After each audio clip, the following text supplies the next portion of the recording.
नया दिन नई शुरुआत। आज फिर एक नए पॉडकास्ट में नए टॉपिक के साथ।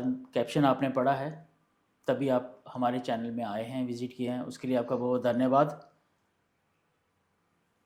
सब्सक्राइब कीजिएगा, क्योंकि आज का जो जैसे आपने कैप्शन पढ़ा है, म्यूज़िक हर एक होता है। एक माँ अपने बच्चे को लोरी भी म्यूज़िक से ही सिखाती होगी। स्कूल में जब हम जाते हैं तो बच्चों को राइम्स सिखाई जाती हैं। इन सब पे चर्चा करने के लिए आज हमारे हैं साथ अमोघ गुप्ता जी, जो म्यूज़िक की बात करें, जिनकी एक अच्छे गुरु हैं, जम्मू में सिखाते हैं। खुद का एक्सपीरियंस बोलें तो 15 से 18 साल की है भी है। साथ साथ प्रोफेशनलिज्म, अगर म्यूज़िक की बात करें तो इनमें कूट कूट के बड़ा हुआ है। थैंक यू सर, हमारे programme the guest Thank you. Chair में आने के लिए। Thank you, sir, for inviting me here. Music की, जैसे मैंने अभी इंट्रोडक्शन में बात की कि म्यूज़िक हर एक के लिए बहुत इंपॉर्टेंट है। जी सर। मैं गाना गाता हूँ, मैं तबला बजाता हूँ, मैं टेबल पे करता हूँ, मैं विसल करता हूँ। म्यूज़िक ही है। म्यूज़िक है क्या? देखो, हर इंसान के लिए सर म्यूज़िक की जो डेफिनेशन है थोड़ी सी डिफरेंट हो सकती है, जी। बट अगर हम एक जनरल पर्सपेक्टिव से चलें तो क्या है म्यूज़िक? म्यूज़िक एक सेंसेशन है जो हम सुनते हैं और जो हमें सुनने में अच्छी लगती है। दोनों चीज़ें ज़रूरी हैं, सुनते हैं और अच्छी लगती है। सुनते तो हम बहुत कुछ हैं, गाड़ियों के हॉर्न भी सुनते हैं, ठीक है, घर वालों की डांट भी सुनते हैं और बहुत कुछ सुनते हैं, माता की लोरी भी सुनते हैं। माथा की लोरी भी सुनते हैं। तो जो चीज़ हमें सुनने में अच्छी लगे, प्लेजेंट लगे, जो हमें एक सूदिंग इफेक्ट दे हमारे दिमाग को, वो हमारे लिए म्यूज़िक है। ठीक है। जी सर। आप इस म्यूज़िक के कल्चर में, म्यूज़िक इंस्ट्रूमेंट्स में कैसे आना हुआ? सर मेरे को जैसे आपने बताया कि म्यूज़िक सीखते हुए, बजाते हुए, सिखाते हुए सब मिला के कोई लगभग 17 टू 18 इयर्स हो गए हैं। तो मैंने स्टार्ट किया था सिंगिंग के साथ। सिंगिंग की स्कूल में सीखते थे हम। तो स्कूल में सिंगिंग करते-करते आहिस्ता-आहिस्ता शौक बना कि चलो सिंगिंग कर रहे हैं तो साथ में कोई इंस्ट्रूमेंट भी सीखते हैं। तो इंस्ट्रूमेंट सीखने के लिए एक हमें वो चाहिए थी, मोटिवेशन चाहिए थी। तो हमारा जब आई थिंक मैं 6th-7th स्टैंडर्ड में था, हमारा एक मित्र होता था, उसने गिटार सीखना शुरू किया। ओके। तो उसको देख-देख के हमारी जो पूरी क्लास थी, यानी हमारी 7th स्टैंडर्ड और उसमें 5-6 सेक्शंस जितनी भी थी, सारों में ज़्यादा नहीं तो मैं बोलूँगा लगभग 25 से 30 लड़के उन्होंने गिटार ले लिया ओके। और अलग-अलग इंस्टीट्यूट्स में जहाँ-जहाँ वो रहते थे आस-पास, कोई वहाँ पे सिटी सीखना रहता शुरू था, किया। हाँ, कोई गांधीनगर रहता था, कोई बख्शीनगर, रेहाड़ी रहता था।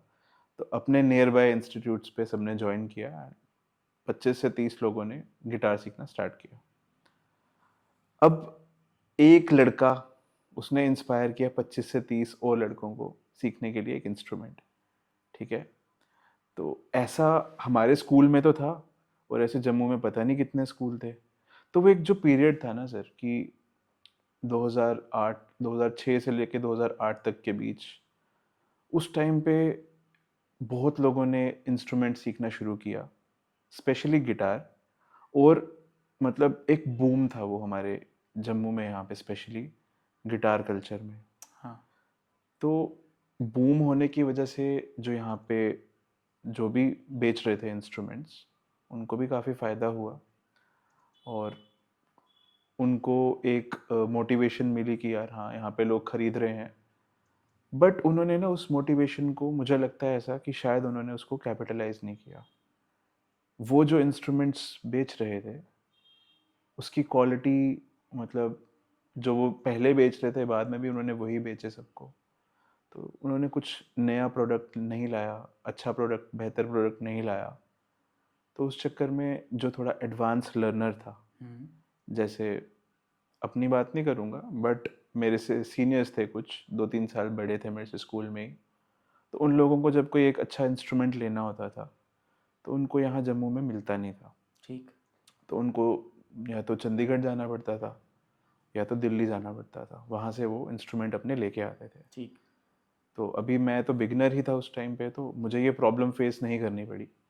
बट जैसे जैसे थोड़ा मैं आगे बढ़ा, सीखता गया, बजाता गया, अपना परस्यू किया मैंने इसको, शौक को, तो 2-3 साल के बाद मुझे भी ज़रूरत पड़ी अपना इंस्ट्रूमेंट अपग्रेड करने की। तो मुझे सेम प्रॉब्लम फेस करने को मिली कि यहाँ पे जो इंस्ट्रूमेंट जिस तरह का मुझे चाहिए था वो यहाँ पे मुझे नहीं अवेलेबल मिला। नहीं मिला। फिर मैं भी वही दिल्ली गया, वहाँ से मैंने लिया, अपग्रेड किया सिस्टम अपना सारा। तो 2-3 बार मेरे ऐसे ही चक्कर लगे दिल्ली में। तो बस फिर उधर से थॉट आया कि यार ये एक अच्छा बिजनेस मॉडल तो बन ही सकता है, प्लस अपना एक पैशन भी है। अपने जैसे और भी बहुत सारे लोग हैं जिनको इजी एक्सेसिबिलिटी चाहिए फॉर म्यूजिकल इंस्ट्रूमेंट्स, हम्म।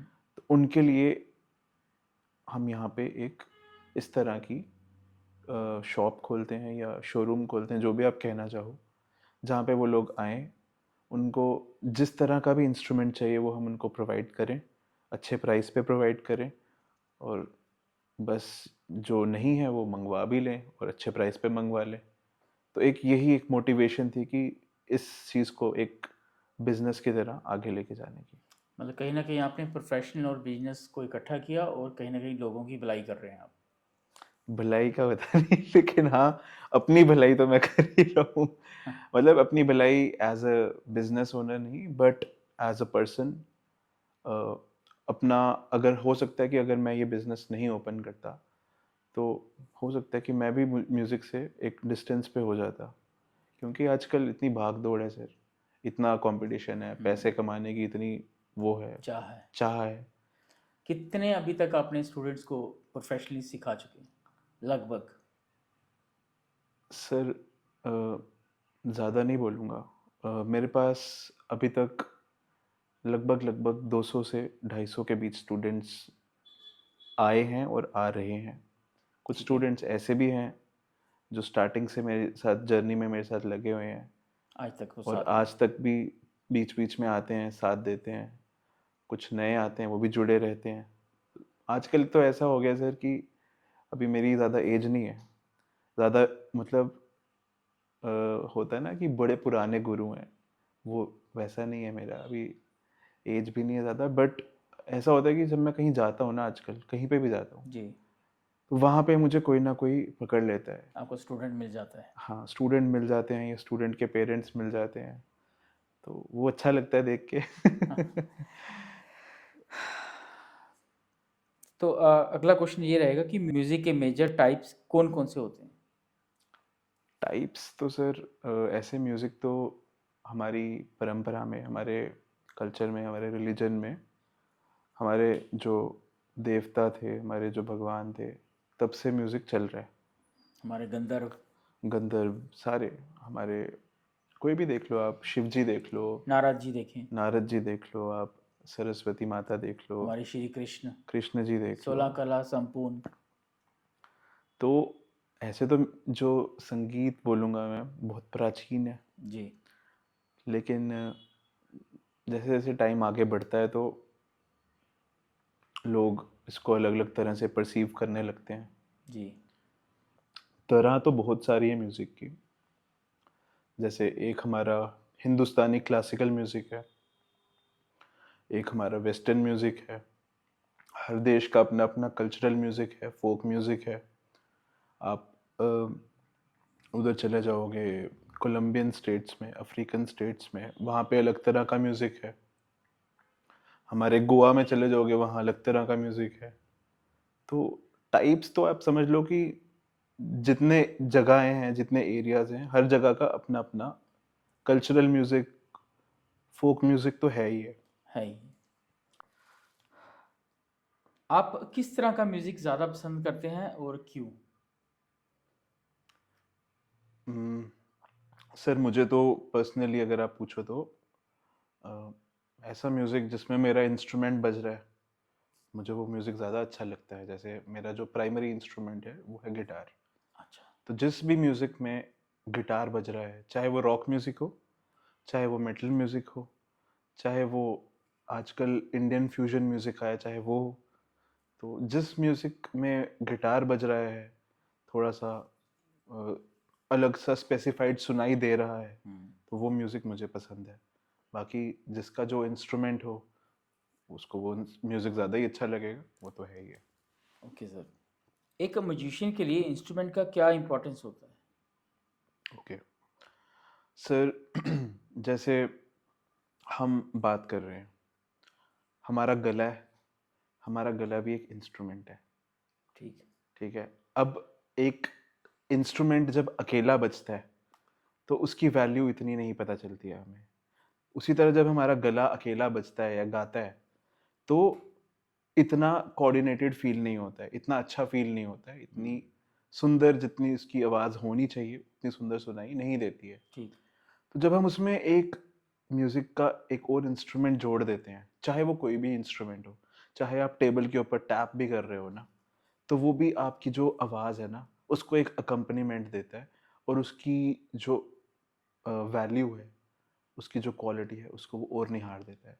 इसलिए एक सिंगर को या एक कोई भी म्यूज़िशियन हो, कोई म्यूज़िक प्रोडक्शन करता हो, कुछ भी करता हो, तो उसको एक म्यूज़िकल इंस्ट्रूमेंट बहुत ज़रूरी आना चाहिए, क्योंकि वो उसकी अपनी आवाज़ को ना एक अलग लेवल पे लेके चला जाता है। ओके।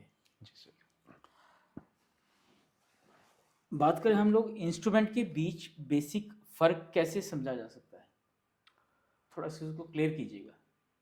अच्छा ठीक है सर। इंस्ट्रूमेंट्स तो बेसिकली 2 तरह के होते हैं, ठीक है? एक इंस्ट्रूमेंट होते हैं जिनमें हमें धुनें सुनाई देती हैं, सुर सुनाई देते हैं और दूसरे इंस्ट्रूमेंट्स वो होते हैं जिनमें हमें बीट सुनाई देती है, ठीक। ठीक है? ताल सुनाई देता है। धुनों वाले जो इंस्ट्रूमेंट्स होते हैं, उसको बहुत तरह से आप क्लासिफ़ाई कर सकते हो। जैसे उसमें स्ट्रिंग्ड इंस्ट्रूमेंट्स आते हैं, कीज़ वाले इंस्ट्रूमेंट्स आते हैं, विंड इंस्ट्रूमेंट्स आते हैं।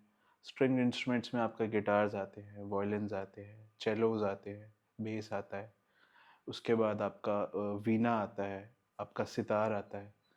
तो उसके साथ में जो हमारा अपना विंड इंस्ट्रूमेंट्स होते हैं, विंड इंस्ट्रूमेंट्स में हमारी फ्लूट आती है। जो भी इंस्ट्रूमेंट है जिसमें हम अपनी फूँक मार रहे हैं, विंड मार रहे हैं, वो विंड इंस्ट्रूमेंट्स हो गए। फ्लूट हो गई, सैक्सोफ़ोन हो गया, ट्रम्पेट हो गया, क्लैरिनेट हो गया, ये सारे आपके विंड इंस्ट्रूमेंट्स में आ जाते हैं। तीसरे आते हैं आपके कीज़ वाले इंस्ट्रूमेंट्स जिनमें कीज़ होती हैं सिंपल, जैसे हमारा पियानो हो गया, हारमोनियम हो गया, ऑर्गन हो गया। ये सारे हमारे ये जो क्लस्टर बनता है, ये सारा इसको हम बोलते हैं मेलोडी वाले इंस्ट्रूमेंट्स, मेलोडिक अच्छा। इंस्ट्रूमेंट्स, क्योंकि इसमें हमें सुर सुनाई देते हैं, धुन सुनाई देती है। जो दूसरा हमारा कैटेगरी ऑफ इंस्ट्रूमेंट्स होता है, उसको बोलते हैं हम परकशन इंस्ट्रूमेंट्स। अच्छा। परकशन क्या होता है सर? परकशन होती है बीट्स, डिक डिक डिक डिक डिक, ये परकशन है। अब इसमें आप चुटकी से लेकर, ये भी एक इंस्ट्रूमेंट है, ठीक है। एक ड्रम सेट तक चले जाओ बड़ा, वो भी ओ, एक परकशन अच्छा। इंस्ट्रूमेंट है।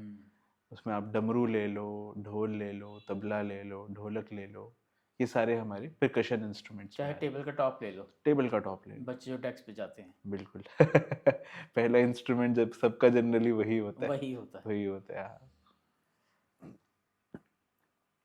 हाँ। बात करें इस समय इंस्ट्रूमेंट्स की, आपने बताया कि विंड इंस्ट्रूमेंट्स होते हैं, कीबोर्ड इंस्ट्रूमेंट्स होते हैं लाइक दिस। Ji sir. कौन सा जो इंस्ट्रूमेंट है बिगिनर्स के लिए सबसे फ्रेंडली हो सकता है? हम्म सर देखो ऐसा है कि इंस्ट्रूमेंट किसके लिए कौन सा फ्रेंडली हो सकता है, उसको जानने के लिए हमें इंसान की नेचर देखनी पड़ती है कि वो अच्छा। किस तरह से अपनी लाइफ में आगे बढ़ रहा है।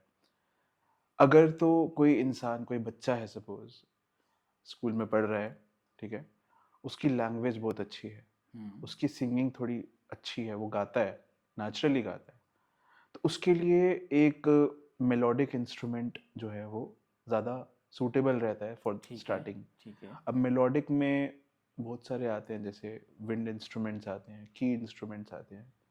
आमतौर पे ये देखा जाता है कि बच्चों को स्कूल में भी और एज अकेडमीज़ में भी लोग कीबोर्ड से स्टार्ट कराते हैं। क्यों कराते हैं? क्योंकि it is easier to play उसमें हाथों को कोई तकलीफ नहीं है, सांस की कोई तकलीफ नहीं है। तो मेरे ख्याल से तो एक छोटा कीबोर्ड या एक बड़ा कीबोर्ड, कोई भी कीबोर्ड हो, कीबोर्ड हमारा पियानो को रिजेंबल करता है। एक बिगिनर के लिए सबसे इजी इंस्ट्रूमेंट, सबसे ऐसा इंस्ट्रूमेंट जो उसका रास्ता खोलता है आगे के लिए, मेरे ख्याल से तो वो कीबोर्ड होता है। ठीक है। जी सर। अब जैसे आपने बताया कि आपका जो फेवरेट इंस्ट्रूमेंट है वो गिटार ही है, तो कुछ उसके कंसर्न क्वेश्चन बात करते हैं आपसे। ठीक है। फेवरेट तो चलो, फेवरेट नहीं बोलूँगा मैं, मेरा मेन इंस्ट्रूमेंट है। आपका मेन इंस्ट्रूमेंट है। हाँ, जो मेरे को सबसे, आप कौन कौन से इंस्ट्रूमेंट बजाते हैं? सर देखो, मेन इंस्ट्रूमेंट तो मेरा गिटार गिटार ही है। है। ओके। गिटार की टाइप्स भी होती हैं कुछ, हाँ सर। गिटार अलग अलग टाइप्स के भी आते हैं। जैसे? जैसे सबसे पुराना गिटार अगर हम लेते हैं, हाँ। उसको बोलते हैं क्लासिकल गिटार। ठीक है। क्लासिकल गिटार में क्या होता है कि जो उसकी स्ट्रिंग्स होती हैं ना, वो प्लास्टिक की या नायलन की बनी होती हैं। अच्छा। तो इट इज़ थोड़ा सा आसान होता है उसको बजाना, क्योंकि नायलन की स्ट्रिंग्स होती हैं, वो चुभती कम है उंगलियों में। ठीक। फिर आपका एकूस्टिक गिटार जो आजकल मोस्टली सारे लोग बजाते हैं, स्टार्ट करते हैं जिससे, हम्म। एकूस्टिक गिटार आता है। उसके बाद इलेक्ट्रिक गिटार आता है। मतलब क्लासिकल गिटार को छोड़ के बाकी जितने गिटार्स होते हैं सारों में स्टील की स्ट्रिंग्स होती हैं। ठीक है। अब स्टील जब उंगली में जाता है तो दर्द भी होती है, दर्द भी होगी, तो हाथ छिलते भी होंगे। हाथ छिलते हैं, उंगलियां कटती हैं। अच्छा। तो वो रहता है सारा सिस्टम। फिर उसके बाद आजकल नई टेक्नोलॉजी आई है, ट्रांस एकूस्टिक गिटार। अच्छा, अब वो, मैं पहले बार नाम सुन रहा हूँ। हाँ मतलब नया है काफ़ी, रिलेटिवली आई थिंक 1 साल हुआ होगा इस टेक्नोलॉजी को आए हुए। ओके, क्या है वो? इसमें क्या है कि गिटार के अंदर ही है ना एक छोटा सा स्पीकर लगाते हैं जिसको ट्रांसड्यूसर बोलते हैं, अच्छा। और गिटार के ऊपर एक चिपसेट लगाते हैं जिस पे आप इफ़ेक्ट्स वगैरह जो होते हैं, रिवर्ब हो गई, इको हो गई, डिले इफ़ेक्ट हो गया, ये सारा गिटार के अंदर से ही आवाज़ निकलती है वो स्पीकर के थ्रू। तो चीज़ें और टेक्नोलॉजीज चेंज हो रही हैं। बिल्कुल सर, अडाप्ट हो रहा है आहिस्ता आहिस्ता। पहले लकड़ी के ही गिटार आते थे, हाँ। आजकल कार्बन फाइबर के भी गिटार्स आने शुरू हो गए। ओके। अब एक बिगनर है, उसका मन जागा है गिटार सीखने के लिए, जी तो क्या सुजेस्ट करोगे आप कि उसको कौन सा और किस टाइप का गिटार लेना चाहिए? इकोनॉमिकली भी तो वो रहेगा ही। सर, ये सवाल बहुत लोग मेरे से पूछते हैं। हाँ। ठीक है, तो आपके चैनल से आज हम प्रोपोगेट कर देंगे इसको सबको जो ठीक है, भी बिल्कुल। देख रहा है। तो ऐसा है कि हम रहते हैं इंडिया में, ठीक। ठीक है। हमारा जो म्यूज़िक सीखने का पर्सपेक्टिव होता है, जनरली लोगों का होता है कि हमने बॉलीवुड म्यूज़िक सीखना है। ठीक। ठीक है, मोस्टली 70-80% ऑफ जो लर्नर्स होते हैं उनको इंटरेस्ट ही बॉलीवुड म्यूज़िक में रहता है। अब बॉलीवुड म्यूज़िक में अगर आपको इंटरेस्ट है, तो पहला जो आपको गिटार, अगर आपका गिटार सीखने का मन है तो आपको एक एकूस्टिक गिटार लेना चाहिए। ठीक। अगर आपका बजट अलाउ करता है तो एक सेमी एकूस्टिक गिटार ले सकते हो। अगर आप यही फॉरेन में रहते हो, कहीं इंग्लैंड में रहते हो या यूएस में, कनाडा में रहते हो, वहाँ पे जो म्यूज़िक होता है मोस्टली इलेक्ट्रिक गिटार पे बेस्ड रहता है। हम्म। तो वहाँ पे लोग एज अ फर्स्ट इंस्ट्रूमेंट अपना इलेक्ट्रिक गिटार लेते हैं। अच्छा, डिपेंड करता है। डिपेंड करता है कि आप कहाँ रह रहे हो। साथ में इलेक्ट्रिक गिटार थोड़ा सा महंगा भी होता है कंपेयर टू एकूस्टिक। ठीक है। तो बिगिनर जब एक लेता है, कोई बच्चा ही लेते हैं जनरली, पेरेंट्स के मन में भी डाउट होता है कि बच्चा सीखे ना सीखे, बड़ा रहेगा, दीवार की शोभा बढ़ाएगा। बड़ा वही चीज़ है। तो इसलिए एक एकूस्टिक गिटार या एक सेमी एकूस्टिक गिटार लेना एक सेफ बेट है। ओके। ज़्यादा महंगा भी नहीं है, और चलो दीवार की शोभा तो बढ़ेगी अगर नहीं भी सीखोगे, लेकिन सीखने के लिए भी इंडियन म्यूज़िक को अच्छे से आप उस पर सीख सकते हो। सीख सकते हैं। हाँ गिटार की बात चल रही है तो एक आपने, मेरे जो दर्शक हैं उनको पता ही होगा, आजकल गिटार का बच्चा भी आया हुआ है एक, इसको मैं इस लैंग्वेज बोल सकता हूँ, या जिसको हम छोटा गिटार बोल सकते हैं। हाँ क्या जी, वो छोटे बच्चों के लिए होता है कि बड़े भी उसको बजा सकते हैं? बजा तो कोई भी सकता है ठीक। बेसिकली। वो भी एक समझ लो फोक इंस्ट्रूमेंट है। अच्छा, वो फोक इंस्ट्रूमेंट है। फोक इंस्ट्रूमेंट उसका है, नाम है? उसका नाम है यूकुलेले। ओके। और वो ओरिजिनेट या पॉपुलर कह लो ज़्यादा उस साइड, हवाई वाली साइड पे चलता है ज़्यादा। ओके, बीचेस वाले जो एरियाज होते हैं ना, वहाँ पे चलता है। वहाँ पे चलता है। उसका ओरिजिनेशन भी क्यों हुआ, तो क्योंकि जैसा हमने किया कि जो गिटार्स हैं, ठीक है, अब गिटार एक बड़ा इंस्ट्रूमेंट है थोड़ा सा, मतलब बड़ा तो नहीं है बट फिर भी अगर कैरी वगैरह करना हो तो थोड़ा सा रहता है उसको कि कैरी कैसे करना है। ठीक है, तो उस प्रॉब्लम को टैकल करने के लिए उन्होंने यूकुलेले को जन्म दिया ठीक है। और उसका साइज छोटा कर दिया और उस पे 6 स्ट्रिंग्स की जगह गिटार की उस पे 4 स्ट्रिंग्स लगा दी। अच्छा, it is easier to play, easier to learn and easy, easier to carry. हाँ, तो और सेफ ही है, सेफ तो है ये, सेफ। क्योंकि आपने बताया कि इसमें वायर्स जो हैं, नायलन के, स्ट्रिंग्स यूज़ की हैं, हाँ, वो नायलन, नायलन की। नायलन की होती है उस पे।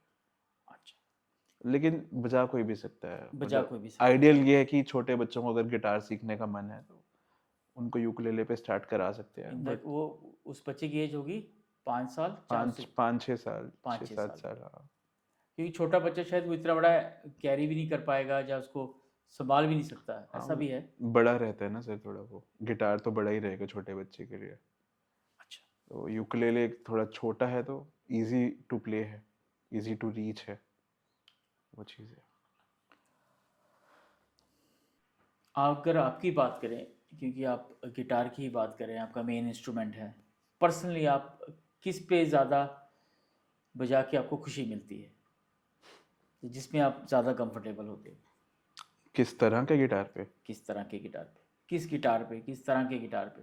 कंफर्टेबल, अगर आप मेरे से पूछो सर, अगर मेरे को कहीं पे परफॉर्म करना है या ठीक है, आपके सामने बैठ के कुछ अगर प्ले करना है तो मुझे खुशी होगी एक एकूस्टिक गिटार बजाने में, ठीक है, क्योंकि वो मेरा एक कंफर्ट जोन है। ठीक है, वहाँ पे मेरे हाथ अच्छे से चलते हैं, मेरी आवाज़ जो है वो अच्छे से कोऑर्डिनेटेड साउंड करती है। ओके, लेकिन अगर आप मुझे पूछो कि अगर मैं अकेले बैठा हूँ और फिर मुझे क्या बजाने में ज़्यादा मज़ा आता है, तो वो एक इलेक्ट्रिक गिटार रहता है, क्योंकि अच्छा, उसमें कुछ ऐसी चीज़ें होती हैं जो मैं अभी भी सीख रहा हूँ।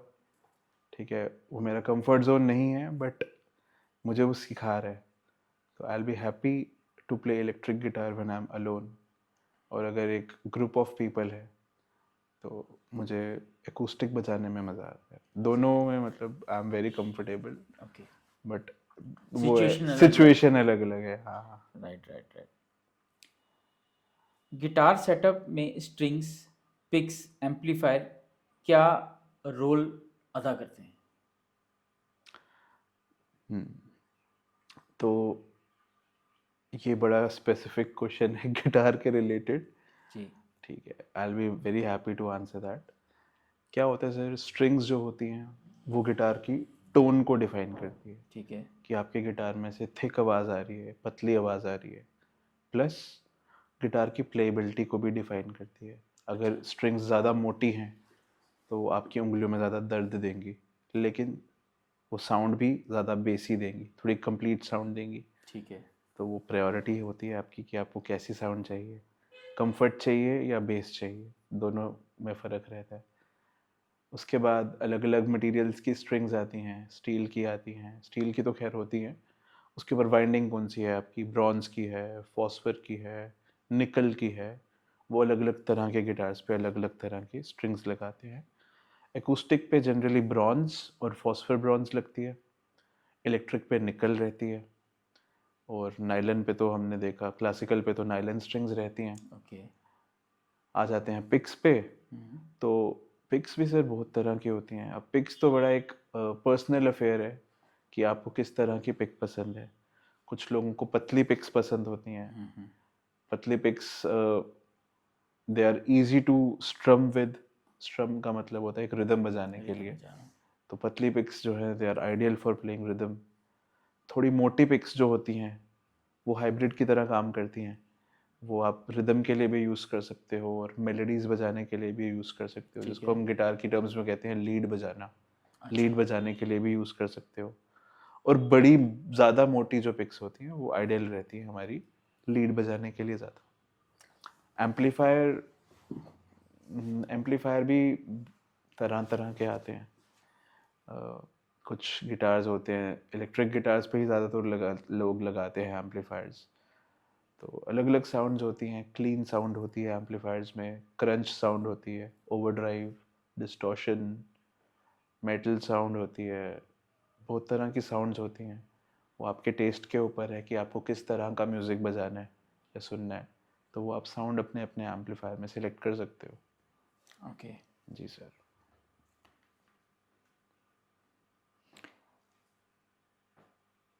प्रैक्टिस जो अहम रोल अदा करती है किसी भी इंस्ट्रूमेंट को बजाने में, चाहे आपकी वो स्टडीज़ हो, इंस्ट्रूमेंट हो, वोकल प्रैक्टिस हो, या किसी तरह भी अभ्यास बहुत ज़रूरी है। क्या गिटार में अभ्यास ज़्यादा ज़रूरी है कि टीचर से सीखा और आगे भूल गए? कितनी देर एक एवरेज बच्चे को, एक बिगनर को गिटार में घर आके प्रैक्टिस करनी चाहिए? ठीक है, ये सवाल थोड़ा सा मैं डिटेल में समझाऊंगा। जैसे जैसे हम बड़े होते हैं, ठीक है, हम सब ने साइकिल चलाना सीखा है, ठीक है। अब साइकिल चलाना सीखना तभी हम सीखते हैं जब हम उसका अभ्यास करते हैं, प्रैक्टिस करते हैं। प्रैक्टिस से होता क्या है, हमारी बॉडी को एक ऐसी पोजीशन मिलती है, हमारी मसल्स को एक ऐसी पोजीशन मिलती है जहाँ पे उसको बैलेंस मिलता है। ठीक है। ठीक है, तो उसी तरह से कोई भी आप इंस्ट्रूमेंट बजाते हैं, जितनी आप प्रैक्टिस करेंगे, मीनिंगफुल प्रैक्टिस करेंगे, आपको आपकी बॉडी जो है वो वैसे वैसे अडेप्ट करेगी, वो एक पोजीशन में आने के लिए अपने आप को रेडी करेगी जितनी आप प्रैक्टिस करोगे उतनी। ठीक है। जैसे आजकल जिम वगैरह जाते हैं, मैं भी जाता हूँ। जब आप फर्स्ट डे जिम जाते हो तो आप 10 किलो उठाते हो। जब आप 1 महीने बाद जिम जाते हो आप 30 किलो उठाते हो। 2 महीने बाद जाते हो आप 60 किलो उठाते हो। जैसे जैसे आप आगे बढ़ते रहते हो तो आपकी स्ट्रेंथ जो है वो बढ़ती रहती है। ठीक। तो स्ट्रेंथ जो है वो क्या है? स्ट्रेंथ एक हमारी मसल की मेमोरी है। हमारी मसल्स को याद हो जाता है कि हाँ, हमने पिछली बारी इस पोजीशन में आकर इस तरह से हमने इतना वजन उठाया था या ये एक्टिविटी की थी, तो मसल्स को याद हो जाता है। तो जब हम गिटार बजाते हैं ना, हमारी फिंगर्स की जो मसल्स होती हैं उनको भी जो आहिस्ता आहिस्ता याद हो जाता है कि किस तरह से हमने पोजीशन में आना है ताकि हमारी जो प्लेइंग हो वो एफिशिएंट हो। जो छोटे बिल्कुल बिगिनर्स लोग होते हैं जी। उनको अपनी फिंगर्स को शिफ्ट करने में बहुत तकलीफ होती है, प्रॉब्लम आती है। सबसे बड़ा चैलेंज ही यही होता है गिटार बजाने में, शिफ्टिंग, क्विकली। क्विक शिफ्ट करना। हाँ। तो जितना हम प्रैक्टिस करेंगे उतनी हमारी फिंगर्स की मसल जो है वो डेवलप होगी उस पोजीशन में आने के लिए। इसको हम मसल मेमोरी बोलते हैं। रही बात कितनी प्रैक्टिस करनी चाहिए, इतनी प्रैक्टिस करनी चाहिए कि आपको बेटर फील हो पिछली बारी से, जैसा आपने पिछली बारी बजाया हो उससे बेटर आपका प्लेइंग होना चाहिए बस। चाहे वो आधा घंटा हो, चाहे वो 1 घंटा हो, चाहे 2 घंटे हो, चाहे वो 10 मिनट हो, but you should get better every time you practice. ठीक है, ये चीज़ होनी चाहिए बस। स्टक नहीं रहना है, आगे बढ़ना है। क्योंकि पढ़त पढ़त अभ्यास तभी बिल्कुल कुछ होगा। बिल्कुल सर, बिल्कुल। अब क्वालिटी की बात करें, जो डिफरेंस म्यूज़िक की बात करें, अच्छे और एवरेज म्यूज़िक में मेजर डिफरेंस क्या होता है? क्योंकि हम म्यूज़िक की बात करेंगे, इंस्ट्रूमेंट्स की बात हो गई। ठीक है सर, तो इसको आंसर करने के लिए मैं आपसे पूछना चाहूँगा कि आप किस तरह का म्यूज़िक सुनते हैं? मुझे लगता है मूड पे डिपेंड करता है। अगर आप सैड हैं तो आप सैड म्यूज़िक सुनेंगे। आप एनर्जेटिक हैं तो अगर आप जिम में जा रहे हैं, जब आप एक्सरसाइज कर रहे हैं, तो वो म्यूज़िक का थोड़ा फ्लो अलग होगा। अपबीट आप म्यूज़िक सुनेंगे उस पे। राइट। आप घर पे रेस्ट कर रहे हैं, आप सोना चाहते हैं, आप कोई भी राग भी सुन सकते हैं और डीप स्लीप म्यूज़िक सुन सकते हैं, मेडिटेशन म्यूज़िक सुन तरह सकते हैं, तरह का है तरह सर। तरह। ठीक है, तो यही होता है सर कि एक अच्छा म्यूज़िक और एक एवरेज म्यूज़िक, इसको हम डिफाइन नहीं कर सकते हैं ऐसे। मूड डिपेंड, पे डिपेंड करता ये है। सारा आपके मूड पे डिपेंड करता है। बट हाँ, एक अच्छी कंपोजिशन को हम डिफाइन कर सकते हैं। अच्छा। एक अच्छी कंपोजिशन वो है जिसमें 100 इंस्ट्रूमेंट्स बज रहे हैं लेकिन सुनाई एक भी नहीं दे रहा है। ठीक। समझ रहे हो मेरी बात? हाँ। बज 100 रहे हैं लेकिन सुनाई सिर्फ म्यूजिक दे रहा है। You can not distinguish between the instruments. कि कौन सा ज़्यादा प्रेफरेंस में है और कौन सा हाँ, इम्पोर्टेंट है। सारे अच्छे से ब्लेंड हो रहे हैं और अच्छा। आपको एक अच्छी फीलिंग दे रहे हैं, एक अच्छी आपको डायनेमिक रेंज दे रहे हैं, बेस दे रहे हैं, ट्रेबल दे रहे हैं, मिड्स दे रहे हैं। तो एक अच्छा म्यूजिक वो है जिसमें 100 इंस्ट्रूमेंट्स हैं लेकिन सुनाई एक भी नहीं दे रहा है, अच्छा, बस आपको म्यूजिक सुनाई दे रहा है। जिसमें आप संतुष्ट हैं। जिसमें आप संतुष्ट हैं। ठीक। म्यूज़िक की बात हुई, इंस्ट्रूमेंट्स की बात हुई, टेस्ट की बात हो गई। जी सर। आजकल एआई का ज़माना है, कितना अच्छा है और कितना बुरा है म्यूज़िक, एआई म्यूज़िक के लिए। मुझे पता था ये सवाल आएगा सर। क्योंकि मुझे लगता है कि ये सवाल इसलिए आना चाहिए क्योंकि एआई आजकल सब जगह आ रहा है। सब जगह आ रहे इवन कि आजकल मैं बच्चों का होमवर्क करते देखता हूँ, तो यहाँ चैट जीटीपी, तो यहाँ जेमिनी, हैं। जेमिनी। है ना। तो म्यूज़िक की बात करें तो यहाँ पे कितना इफेक्ट दे रहा है वो। सर अब एक एग्जांपल की मदद से आपको मैं इसका आंसर देना चाहूँगा। जी। मेरे एक नोन है, मेरे फ्रेंड समझ लो, रिलेटिव समझ लो, वो एक दिन मेरे पास आते हैं कि अमोघ यार मैंने ना 20 गाने लिखे हैं, अब मेरे को ना इनको रिकॉर्ड करना है, इनको प्रोड्यूस करना है। तो मैंने कहा ठीक है, बन करवाते जाएगा। हैं आपकी बात, खुद करेंगे या किसी से प्रोजेक्ट आउटसोर्स करेंगे, जो भी करेंगे। जी। उन्होंने क्या किया, उन्होंने एक ऐप खोली अपने फ़ोन पे, नाम नहीं लूँगा ऐप का, ठीक। ठीक है। उन्होंने मुझे वो सारे गाने अपने सुनाए, सारे के सारे गाने, 20 गाने, 20-22 गाने थे। सारे गाने कुछ उनकी आवाज़ में, कुछ किसी और की आवाज़ में बज रहे हैं। पूरी म्यूज़िक प्रोड्यूस हो गई है। उसमें हारमोनियम बज रहे हैं, तबले बज रहे हैं, गिटार बज रहे हैं, मतलब मल्टीपल ऑफ इंस्ट्रूमेंट्स उसमें बज रहे हैं। असली में कुछ नहीं बज रहा है, सारा एआई से जनरेट हुआ है। ओके। उन्होंने गाया तक नहीं है, उन्होंने बस अपनी आवाज़ का एक सैंपल जो है वो डाला है। वो डाला है, अपने लिरिक्स डाले हैं, अपने म्यूजिक की जो मेलोडी है वो रिकॉर्ड की, दैट्स इट। और उनके सारे के सारे गाने एआई ने बना दिए। लेकिन लेकिन वर्ड लेकिन हाँ, इम्पोर्टेंट लेकिन है। इम्पोर्टेंट है। लेकिन क्या है कि जो भी एक गाना बज रहा है उस पे जो एक बीट है वो ऐसे लग रहा है कि रोबोट की तरह बजती जा रही है, बजती जा रही है। लेकिन जब आप असली म्यूजिक सुनते हैं ना, हाँ। जब आप एक ऐसा म्यूजिक सुनते हैं जो स्टेज पे लाइव बज रहा है, या फिर एक कॉन्सर्ट में बज रहा है, या फिर आप क्लासिकल संध्या सुनते हैं, भजन संध्या सुनने जाते हैं, वहाँ पे तबले बजते हैं, हारमोनियम बजते हैं, गिटार्स बजते हैं, तो जो एक ह्यूमन एरर होता है ना, हाँ, ह्यूमन एरर, वो दिखता है वो दिखता है और और वो अच्छा महसूस होता लगता है, है। वो महसूस होता है, अच्छा। वो अच्छा लगता है, वो लगता है कि हाँ यार ठीक है। मज़ा है। हाँ। वो चीज़ एआई में नहीं है। एआई ने जो बना दिया वो बना दिया, उसमें कोई एरर नहीं है, कोई गलतियाँ नहीं है, हर सब कुछ पिच परफेक्ट है, जो कि असली म्यूज़िक नहीं कभी है। नहीं होता। जितना मर्जी अच्छा म्यूजिशियन हो, एक छोटी मोटी हरकत होती है बीच में, गलती नहीं हो तो हरकत तो होती है, जो कि एआई नहीं कर सकता। बट हाँ, ये बोलूँगा कि एआई डेफिनेटली हेल्प कर रहा है म्यूजिशियंस को। जैसे मेरा इंस्ट्रूमेंट गिटार है, अगर मुझे ऐसा एक ग्रूव बनाना है, एक लूप बनाना है जिसमें मेरे को हारमोनियम की साउंड चाहिए, तबले की साउंड चाहिए, तो मैं वो एक कमांड दे सकता हूँ एआई को कि भाई मेरे को ऐसा चाहिए साउंड, आप बना के दो, और उसको मैं अपने गाने में डाल दूंगा। अच्छा। बट हाँ, it can not fully replace composer मेरे ख्याल से। बट क्या पता सर, आगे चीज़ें कुछ चेंज होंगी। कुछ भी हो सकता है, सब कुछ बदल सकता है। तो एआई कहीं ना कहीं कमाल कर रहा है, कमाल अच्छी कर जगह भी कर रहा है और बुरी जगह भी बुरी कर रहा है। जगह पे डिपेंड कर कर रहा रहा है है। कि हम उसका कितना इस्तेमाल करते हैं। फॉर एग्जांपल हम बच्चों को बोलते हैं मोबाइल का यूज़ पे कि आपके लिए जितना फ़ायदेमंद है उतना यूज़ कीजिए, जितना नहीं है उतना ना कीजिए। बिल्कुल बिल्कुल राइट। सर। आपको क्या लगता है कि आने वाले टाइम में एआई रिप्लेस कर देगा म्यूजिशियंस को या सिंगर्स को? जैसे अभी इतनी बड़ी आपने एग्जांपल बताई अपने नोन की। हाँ जी सर। तो वही बोलना चाहूँगा, अब जो मेरे पास आए लेकर, जी। जो मेरे फ्रेंड रिलेटिव जो भी बोलना चाहें, अगर वो अपने उस म्यूज़िक से सेटिस्फाइड होते तो वो तो मेरे आपके पास पास नहीं नहीं आते। आते। Right, right, right. ठीक है, वो मेरे पास क्यों आए? जब बेसिक उनको नॉलेज नहीं थी, जब वो उस ध्वनि से, उस धुन से, उस म्यूजिक से मजा नहीं आ रहा होगा, उनको सेटिस्फैक्शन नहीं हुई, सेटिस्फेक्शन नहीं हो रही। तो इसलिए वो मेरे पास आए।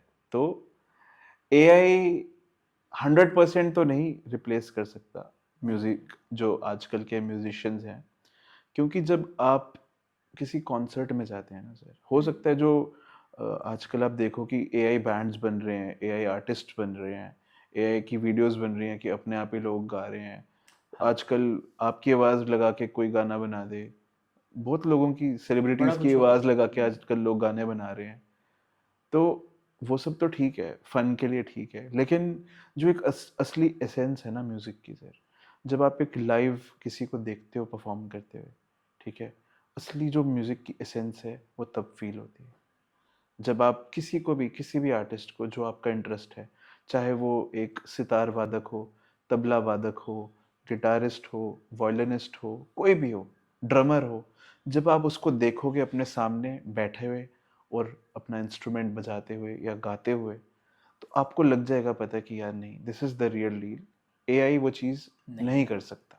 तो कहने का आपका मतलब या तात्पर्य ये हो सकता है कि हमें लाइव कॉन्सर्ट सुनने चाहिए, बिल्कुल सर, जो लोग कम जाते हैं। कम जाते जम्मू हैं, की बात कर रहा हूँ, बाहर को कल्चर ऐसा काफ़ी है, और जम्मू में चीज़ें होती भी कम है एक्चुअली। होती भी कम है, अभी हो रही है, एक होने वाली है। ओके। तो अगर आपको मौका मिले तो जाइए, आप हाँ, देखिए। Sure sure.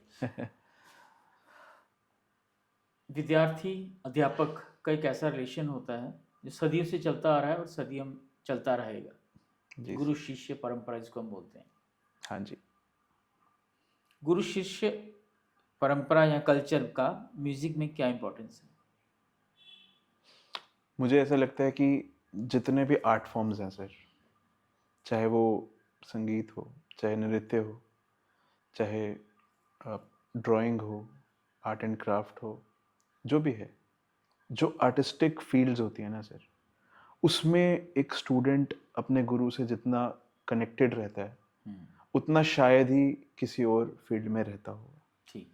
चाहे वो स्टडीज़ हो, चाहे कोई ट्रेनिंग हो, फिजिकल ट्रेनिंग हो, मिलिट्री ट्रेनिंग हो, सबसे ऊपर जो एक कनेक्शन होता है गुरु और शिष्य का, मुझे लगता है जितनी भी आर्ट फॉर्म्स हैं जो मैंने आपको बताई है अभी, चाहे थिएटर हो, कुछ भी, वो सबसे स्ट्रॉन्ग एक आर्ट फॉर्म में ही होता है, गुरु शिष्य का जो रिश्ता होता है। रिश्ता। और क्यों होता है इसका भी एक रीज़न है सर।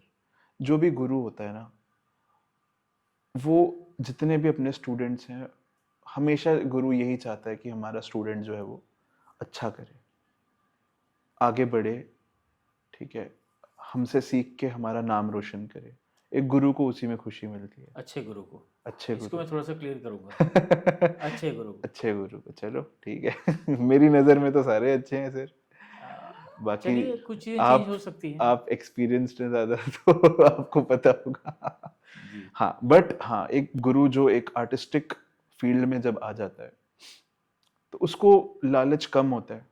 उसको लालच पैसों का नहीं होता है, उसको लालच होता है थोड़ा सा कि मेरा स्टूडेंट है, जो मेरा जो शिष्य है, वो अच्छा करे, वो अच्छा परफॉर्म करे और आगे बढ़े आर्ट में, और मेरा नाम रोशन करे। हाँ, क्योंकि कहीं पे अच्छा कलाकारी कर रहा है, चित्रकारी कर रहा है, या कहीं पे अच्छा म्यूजिक बजा रहा है, तो कहीं ना कहीं पूछा जाता है कि आपने किससे सीखा किससे है। सीखा, ये बिल्कुल। वर्ड, और जब उस स्टूडेंट का गुरु का नाम लेना, चाहे वो गुरु उस समय वहाँ पे उपस्थित ना हो, ना भी हो, बट कहीं ना कहीं वो एक ट्रिब्यूट हो जाता है उनके लिए। बिल्कुल बिल्कुल सर, वही है। यही है लाइफ। अगला क्वेश्चन है रिदम, है ना? जैसे कि रिदम का रहना है तेरे दिल में, ABC, एनीबॉडी कैन डांस, ये काफ़ी कभी वायरल हुई थी चीज़ें। तो रिदम पैटर्न क्या होता है और बिगनर्स उन्हें कैसे समझें? ठीक है, रिदम पैटर्न्स, जैसे हम एक एग्जांपल लेते हैं चलने की। जब हम चलते हैं तो हम एक पर्टिकुलर स्पीड पे चलते हैं। ठीक। पहले हमारा एक पाँव आगे जाता है, फिर दूसरा पाँव आगे जाता है, और हम जनरली कांस्टेंट स्पीड पे ही चलने की कोशिश करते हैं। ठीक। क्यों? क्योंकि हमारी बॉडी को वो अच्छा लगता है, एक कांस्टेंट स्पीड मेंटेन करके चलना, ठीक है। तो एक कांस्टेंट स्पीड में जब एक म्यूजिक बज रहा हो, ठीक है, तो उसको हम बोलते हैं कि ये अच्छे रिदम में बज रहा है। जी चाहे वो रिदम किसी भी तरह का हो, चाहे वो क्लासिकल का रिदम हो, चाहे मेटल का रिदम हो, हमें हमारी बॉडी जो होती है उसको, जो एब्रप्शंस होती हैं, जो रिदम एकदम से रुक जाता है, बीट्स रुक जाती हैं एकदम से, हमारी बॉडी को वो अच्छा नहीं लगता। कभी भी सर जब हम म्यूजिक सुनते हैं किसी भी तरह का, अगर उसमें परकशन इंस्ट्रूमेंट ना हो हम्म, तो हमें इतना अच्छा नहीं लगता। ठीक है, वो क्या होते हैं ये इंस्ट्रूमेंट्स? परकशन इंस्ट्रूमेंट्स वही जिन पे हम रिदम बजाते हैं, बीट्स बजाते हैं, तबला हो गया, ढोलक हो गई, ड्रम्स हो गए, ठीक है। टेबल टॉप हो गया। तो रिदम एक बहुत ही इम्पोर्टेंट एस्पेक्ट होता है म्यूजिक का। और क्यों होता है? क्योंकि हमारी बॉडी उसको सुन के मैथमेटिकली रिलेट कर पाती है। अच्छा, क्योंकि रिदम एक फिक्स पैटर्न से बजता है। जैसे जैसे एक ये रिदम है, तो आपका दिमाग पढ़ रहा है 1 2 3 4, 1 2 3 4, तो हमारा दिमाग जो होता है वो रिदम से स्टिमुलेट होता है। ये तो 4 का हो गया, जैसे 1 2 3 1 2 3 1 2 3 1 2 3।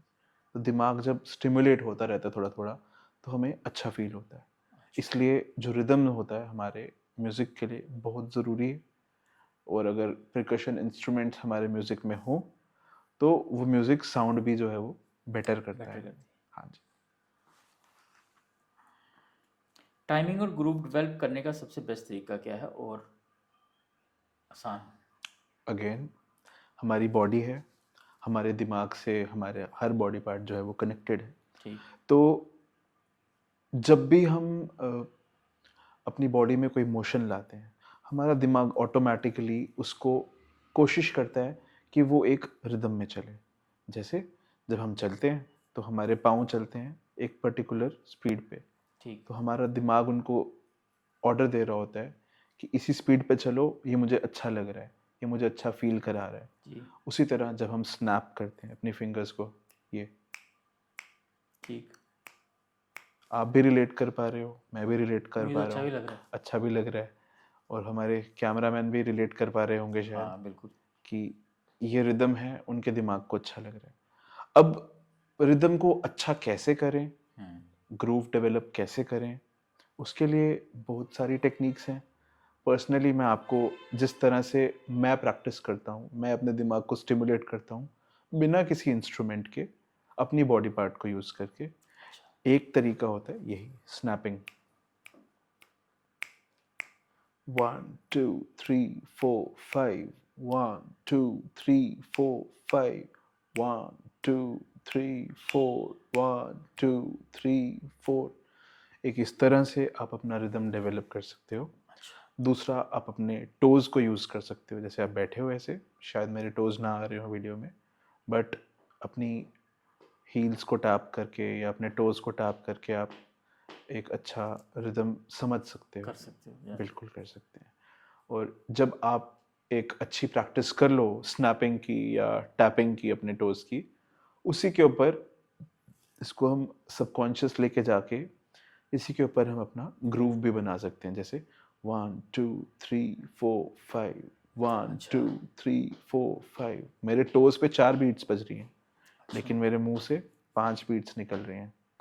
1 2 3 4 5 6, 1 2 3 4 5 6, 1 2 3 4 5 6 7, 1 2 3 4 5 6 7।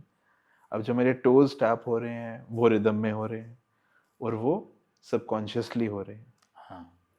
क्योंकि इस तरह की अब हमारी मेरी बॉडी जो है रिदम में रिदमिक है, रिदम हो गई है। रिदमिक हो हाँ गई। हाँ, रिदमिक हो गई है, ऐसा कह सकते हैं हम। हाँ सर, कह सकते हैं। तो यही चीज़ है, एक बेस्ट तरीका अपनी बॉडी को यूज़ करके रिदम और ग्रूव डेवलप करने का, बेस्ट वे पॉसिबल। जैसे अभी आपने बोला कि आपकी बॉडी रिदमिक होगी, या मैंने ऐसा बोला, कितना सेटिस्फाई और कितना स्ट्रेस फ्री एंजाइटी से दूर रहते हो आप म्यूजिक के साथ, जब तक म्यूजिक आपके साथ है?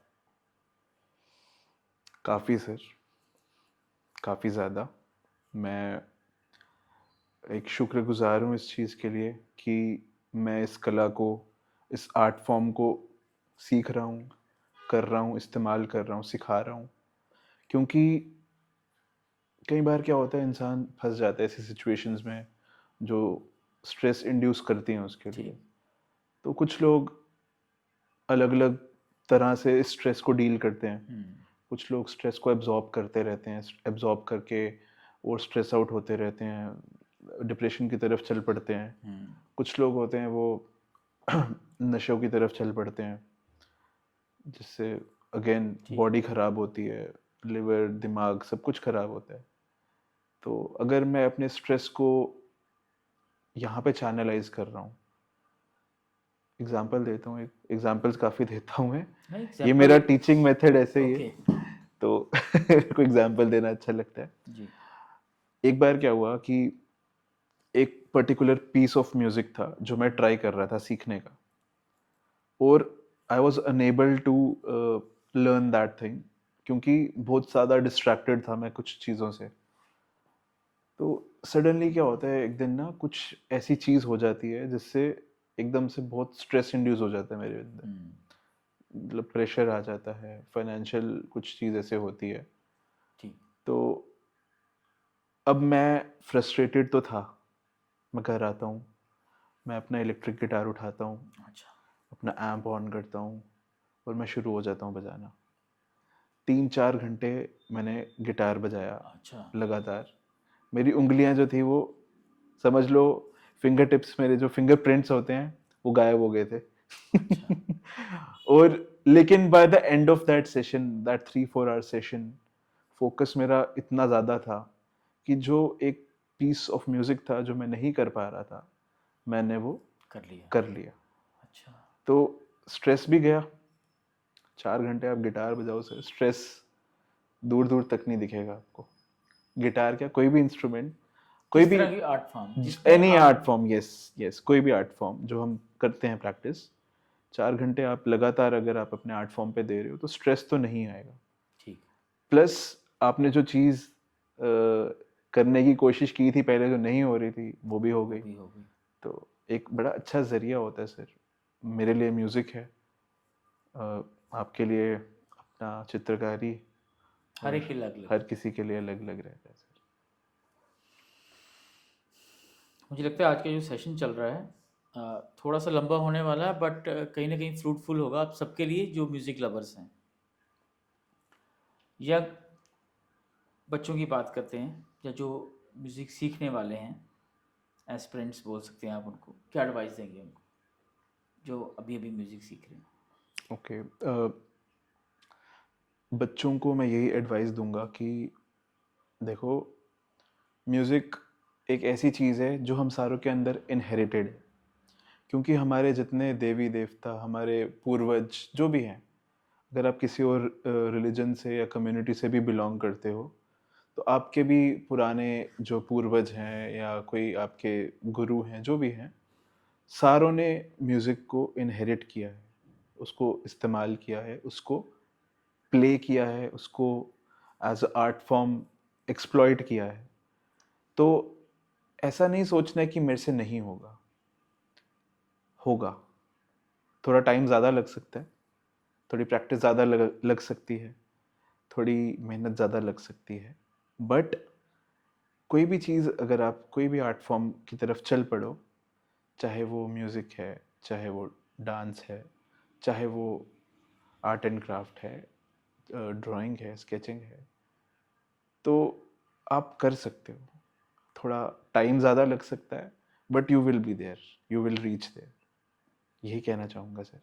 और स्पेशली जो इंस्ट्रूमेंट सीख रहे हैं बच्चे, कीबोर्ड सीख रहे हैं, गिटार सीख रहे हैं, वायलिन सीख रहे हैं, मुझे पता है कि अभी नहीं बज रहा है, मैंने भी वो स्टेज फेस की है, सब करते हैं।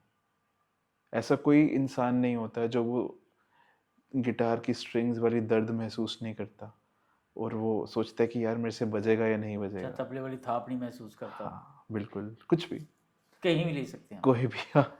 लेकिन ये कि होगा, ऐसा नहीं है कि नहीं होगा, होगा, लगे रहो बस, क्योंकि it will, this habit, this hobby, this art will take you a long वे।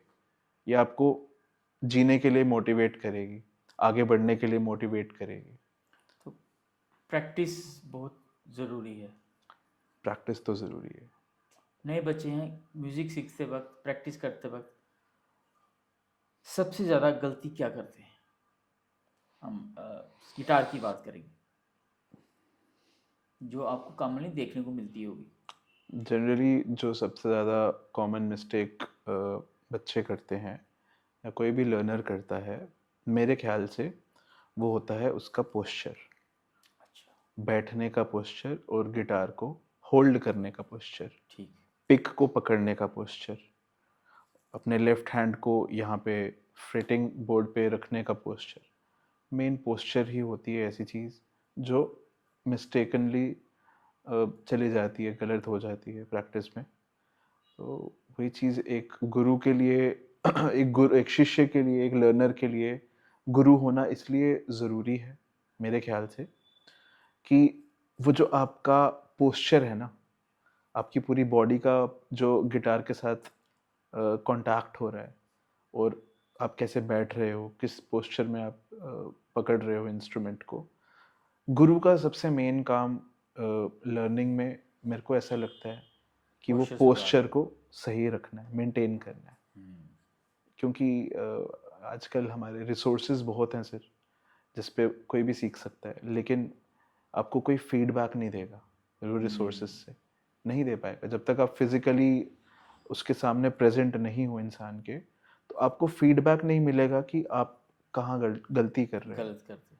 तो पोस्चर सबसे बड़ा एक गलती होती है जो लोग करते हैं। पोस्चर सिर्फ बैठने का नहीं होता है, इंस्ट्रूमेंट के साथ बहुत सारे पोस्चर्स इन्वॉल्व होते हैं। आपकी अच्छा। बॉडी लैंग्वेज, आपने गिटार को होल्ड कैसे करना है, दोनों हाथों की पोजीशन, टांगों की पोजीशन, आर्म्स की पोजीशन, सब कुछ। सब कुछ करता है। जी। तो कहीं ना कहीं ऑफलाइन मोड बेस्ट है ऑनलाइन एटलीस्ट से। हाँ, ऐसा है, ज़रूरी है, क्योंकि एक हमें एक चैनल मिलता है, एक रास्ता मिलता है। ऑनलाइन हमें कोई, मुझे ऐसा लगता है कि एक स्ट्रक्चर्ड रास्ता नहीं मिलता है। साथ में हर किसी का अलग अलग एक्सपीरियंस होता है सीखने का। मेरा सीखने का एक्सपीरियंस जो मैंने सीखा है, मैं अपने स्टूडेंट्स को उसके साथ साथ जो मैंने बाद में सीखी चीज़ें उनको ऐड करवा के सिखाने का रहता है। ठीक है। कुछ लोग होते हैं जो, उनका सिखाने का अलग तरीका है। तो हर टीचर की एक स्टोरी होती है जिसको वो अपने टीचिंग पैटर्न में पोर्ट्रे करता है। तभी वो अपने बच्चों को सिखाता है, और जब बच्चे उनका कमाल करते हैं तो गुरु का कहीं ना कहीं नाम आता है। प्रैक्टिकल हो गया, बातें हो गई। म्यूज़िक थ्योरी कितनी इंपॉर्टेंट है? या बॉलीवुड गाने, हॉलीवुड गाने से ही आप गिटार सीख सकते हो? नहीं। हॉलीवुड और बॉलीवुड गाने सीखने से आप सिर्फ वो गाने सीख सकते हो, अच्छा, आप इंस्ट्रूमेंट नहीं सीख सकते, चाहे वो कोई भी हो। चाहे वो कोई भी हो। म्यूज़िक थ्योरी, चाहे आप, हमारी हिंदुस्तानी क्लासिकल थ्योरी होती है जिसमें हमारे राग आते हैं, मल्टीपल टाइप्स ऑफ राग्स जो होते हैं वो आते हैं, चाहे आप वो सीखो, चाहे आप वेस्टर्न म्यूज़िक थ्योरी जो होती है वो सीखो, लेकिन थ्योरी सीखना बहुत ज़रूरी है। और वेस्टर्न थ्योरी और Hindustani classical theory, they are like parallel lines. अच्छा। दोनों में सिमिलर चीज़ें हैं, नाम अलग अलग हैं बस, बट चीज़ें जो हैं, जो कॉन्सेप्ट्स कहीं हैं, ना कहीं मिलती जुलती हैं। कहीं ना कहीं मिलती जुलती ज़रूर है। अच्छा, तो आपका कहना मतलब कि बहुत ज़रूरी है। सर बहुत ज़रूरी है। मैं अपनी बात बताऊं तो मैंने नहीं सीखी थी थ्योरी स्टार्टिंग में। थ्योरी मैंने बहुत बाद में सीखी। मैंने अपने जो लर्निंग थी मेरी गिटार पे, आप समझ लो कि 4-5 साल तो बिना थ्योरी के ही मैं सीखता गया। और उसके बाद जब मुझे थ्योरी का लगा कि हाँ, कि मैं सीखता हूँ, तो मेरी जो लर्निंग थी वो यहाँ से यहाँ पे पहुँची एकदम से।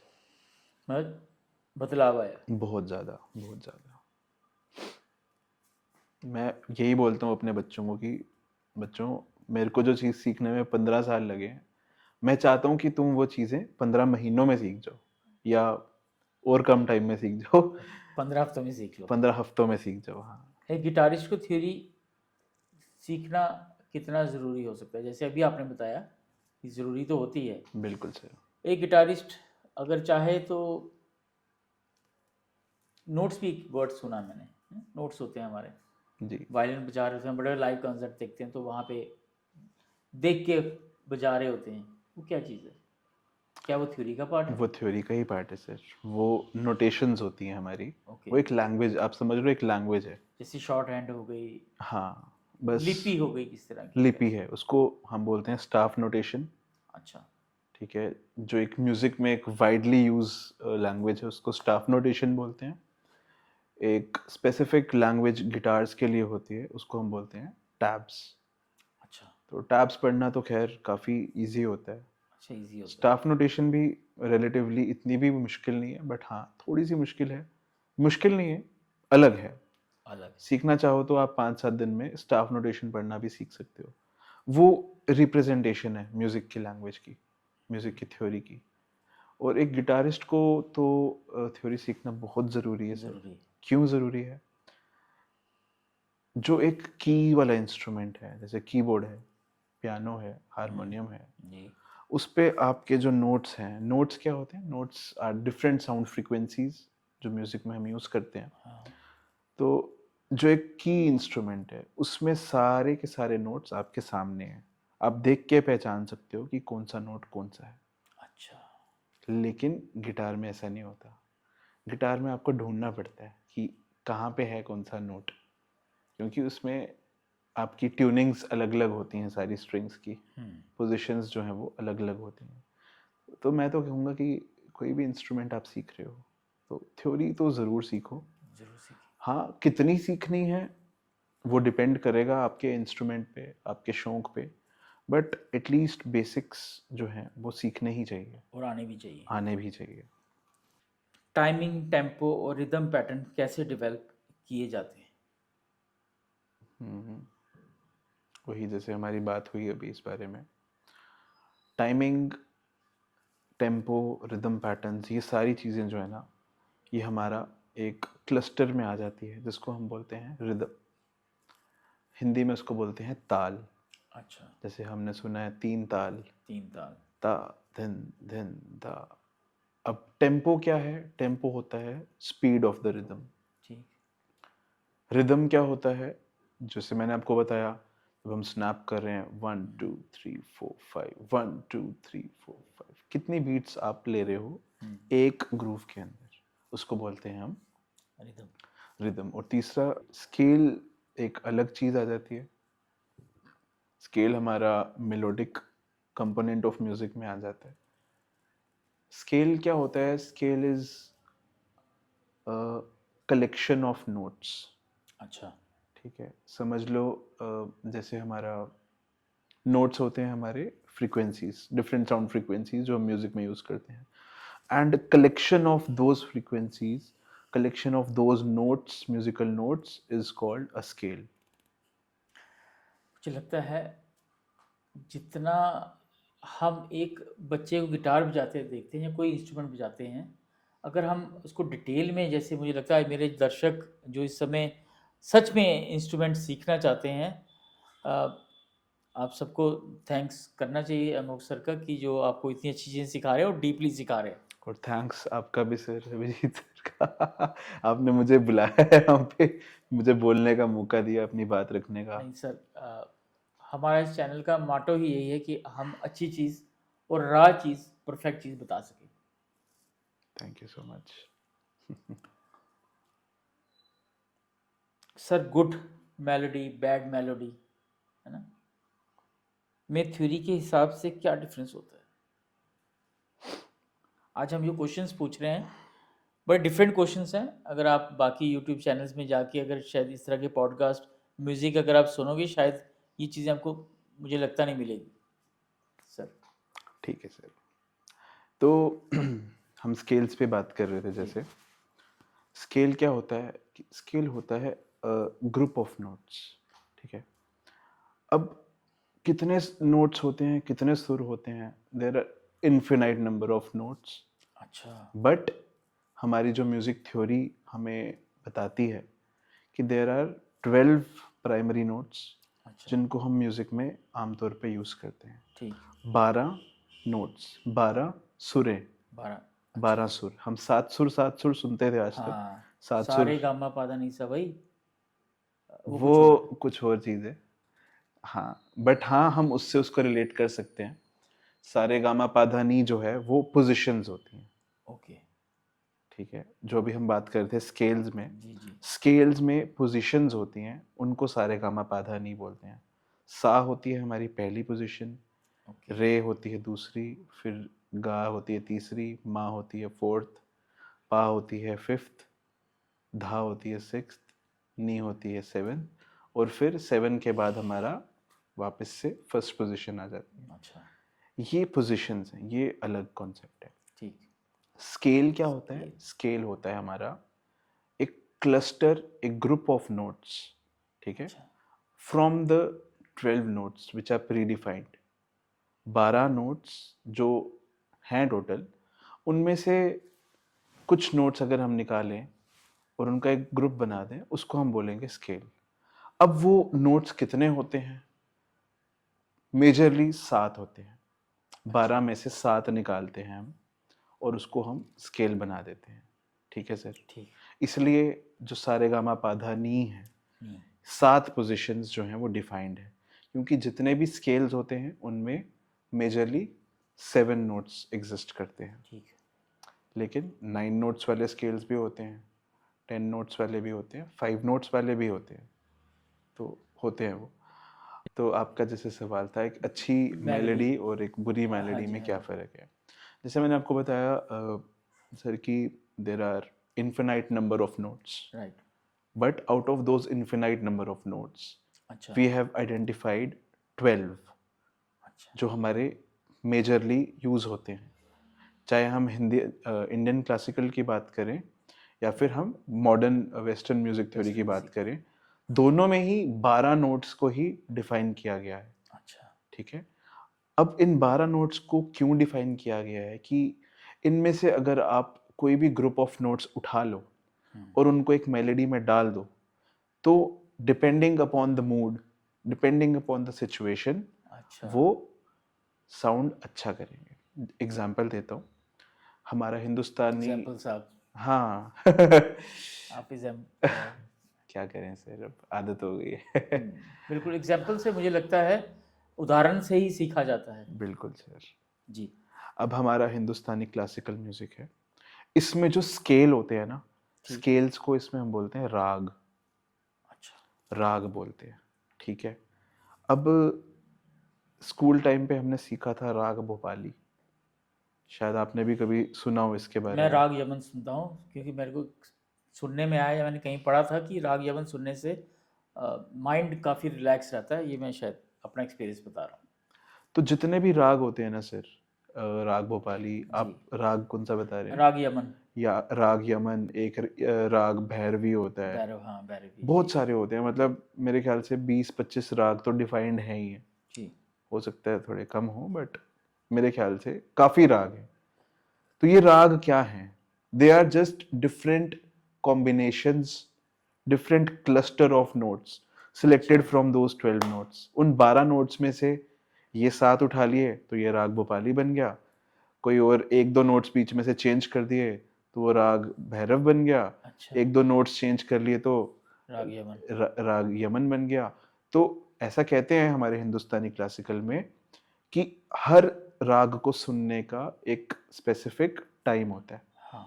सुबह के टाइम आपने ये राग सुनना है, दोपहर के टाइम ये राग सुनना है, ठीक है, शाम के टाइम ये ये राग वाला सुनना सुन। है और रात के टाइम पे ये राग सुनना है। अच्छा। तो वो टाइम के हिसाब से डिफाइन किया है। हमारे जो भजन होते हैं, हाँ। भजन जो होते हैं, मोस्टली जो हमारे भजन होते हैं वो एक पर्टिकुलर राग में बनते हैं। तो कहते हैं ना कि अच्छा। सुबह सुबह भजन सुनने हाँ, चाहिए, सुबह गाने नहीं सुने जाते। गाने नहीं सुनने जाते। दोपहर को मन नहीं करता भजन सुनने का। तो यही होता है, सुबह हम भजन इसलिए सुनते हैं क्योंकि एक वो जो राग है वो बना गया है, बनाया गया है इस तरह से कि वो सुबह सुना जाए। सुना जाए। भजनों को उन रागों पे बनाया जाता है। राग पे बनाने का मतलब है कि वो जो 7 नोट या 8 नोट हमने सिलेक्ट किए हैं, उन्हीं सुरों में हमारे भजन जो है वो सिलेक्ट होते हैं सिलेक्ट होते हैं और वो बजते हैं, तो हमें अच्छे लगते हैं। हमें अच्छे लगते हैं। टाइम होता है तो वो रहता है। तो जो सॉन्ग्स हैं जो हमारे, सॉन्ग्स हैं, तो वो भी राग पे बेस होते हैं सब? नहीं। सॉन्ग्स तो सर देखो मैं, हाँ। डिपेंड करता है। अगर आपके कोई क्लासिकल गाने हैं, नहीं, बॉलीवुड गाना है कि कुछ भी चल रहा है। बॉलीवुड गाने सर, मेरे जो पर्सनली एक्सपीरियंस से जो मेरा थॉट है, जी वो जनरली वेस्टर्न म्यूजिक थ्योरी के ऊपर बेस्ड बनते हैं, और वो बनते हैं जनरली मेजर स्केल पे। मेजर स्केल एक तरह का स्केल होता है। हाँ, हमने ये क्वेश्चन भी छूट गया हमारे से कि मेजर स्केल और माइनर स्केल शायद, हाँ, है ना? उसके वो बारे में थोड़ा सा अगर यही आप। जैसे हमारे हिंदुस्तानी क्लासिकल में राग होते हैं, जी, उसी तरह हमारे वेस्टर्न म्यूजिक में स्केल होते हैं। स्केल, अच्छा। Cluster of notes, major scale, minor scale, natural minor scale, Ionian scale, Dorian scale, pentatonic scales, diatonic scales, chromatic scale. बहुत स्केल हैं, बहुत तरह के इसके लिए हमें स्केल। स्केल लेना पड़ेगा। स्केल लेना स्केल है सर। पड़ेगा। तो ये था एक मजाक की तरह था, बट कहने का मतलब ये है सर, आप जब अपने स्टूडेंट्स को सिखाते हैं, जी कितने प्रतिशत बेस जो आप स्केल्स बोल रहे हैं, नोट्स बोल रहे हैं, इन पे सीखना चाहते हैं, या सबकी डिमांड ये होती है कि मेरा बेटा आज आपके गिटारिस्ट बनने आया हुआ है, तो आइए 4-5 गाने सुना देगा तो हमारे लिए काफ़ी है, या कुछ डेडिकेटेड भी होते हैं? सर, अपनी बात बताऊंगा। मेरे पास मेरे जितने भी स्टूडेंट्स हैं, जी, उनको मैं इस तरह से मोल्ड करता हूँ, इस तरह से उनको सिखाने की कोशिश करता हूँ कि वो कॉम्प्रिहेंसिवली सीखें। अच्छा, राइट। कि मैं इस तरह से सिखाने की कोशिश करता हूँ कि वो मेरे पास सीखें, 1 साल सीखें, 6 महीने सीखें, उसके बाद वो खुद सीखें।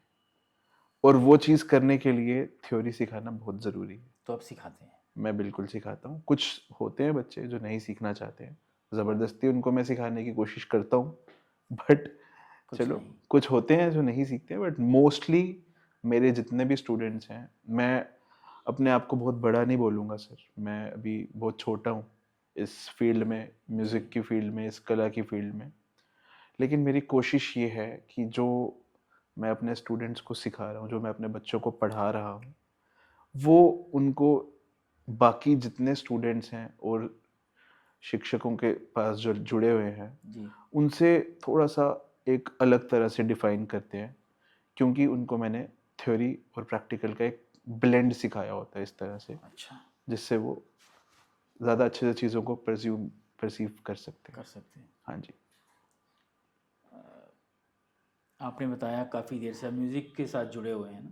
जी सर। आप इंस्टीट्यूट भी चलाते हैं एक, तो उसके बारे में थोड़ा सा अगर हम हमें बताइएगा, कहाँ पे है, टाइमिंग क्या है, क्या मोड आप आपका सिखाते हैं, आपका सोशल मीडिया हैंडल है कुछ? ठीक है सर। तो सर, जब मैंने अपनी इंस्ट्रूमेंट्स की शॉप ओपन की थी, साथ ही में मैंने अपना इंस्टीट्यूट भी विदिन 1 ईयर मैंने ओपन कर लिया था। ठीक है। क्यों किया था? यही रीज़न यही है कि एक अच्छी एजुकेशन बच्चों को दी जाए, स्टूडेंट्स को दी जाए। सिर्फ इंस्ट्रूमेंट ना बेचा जाए। सिर्फ इंस्ट्रूमेंट ना बेचकर उसको हम आगे सिखाएं और अच्छे तरीके से सिखाएं। ठीक है। तो हमारी शॉप का नाम है जैम म्यूज़िका स्टूडियो, और हमारी इंस्ट्रूमेंट का जो हमारी एकेडमी है उसका नाम है जैम म्यूज़िका एकेडमी। ये हमने जम्मू में खोली है, त्रिकुटा नगर एरिया में। तो आइए आप, बैठिए, देखिए, सीखिए, जो आपको अच्छा लगता है वो करिए। किस तरह के इंस्ट्रूमेंट्स आप सिखाते हैं वहाँ पे? सर, इंस्ट्रूमेंट्स जो हमारे इंस्ट्रूमेंट्स वहाँ पे सिखाते हैं, हम सिखाते हैं गिटार, पियानो, वायलिन नहीं सिखाते हैं, बट अभी वायलिन के लिए हम अप्रोच कर रहे हैं एक टीचर्स के साथ। ड्रम के लिए भी हम एक टीचर से अप्रोच कर रहे हैं। Flute, harmonica, and that's it sir. काफ़ी है, मुझे लगता है एक आपके नीचे काफ़ी चीज़ें आप सिखा रहे हैं विद प्रॉपर गाइडेंस और स्केल्स और नोट्स के साथ। नोट्स के साथ। राइट, बिल्कुल बिल्कुल सर, ये ज़रूरी है। ये ज़रूरी है। ये they are like the building blocks. Music समझ लो एक लैंग्वेज है, तो नोट्स उसके अल्फ़ाबेट्स हैं। चाहिए चाहिए। चाहिए चाहिए। तो आज आपने सिर्फ सीखा नहीं, आपने बहुत कुछ परख के सीखा है। वीडियोस आप बार बार देख के अच्छी चीज़ सीख सकते हैं। अमोक सर के साथ कांटेक्ट कर सकते हैं, नंबर हम डाल देते हैं। अगर सर आपसे रिक्वेस्ट, अगर आप अपना नंबर पब्लिकली शेयर करना चाहते हो सोशल हैंडल मीडिया के लिए, अगर आप कुछ बताना चाहें तो।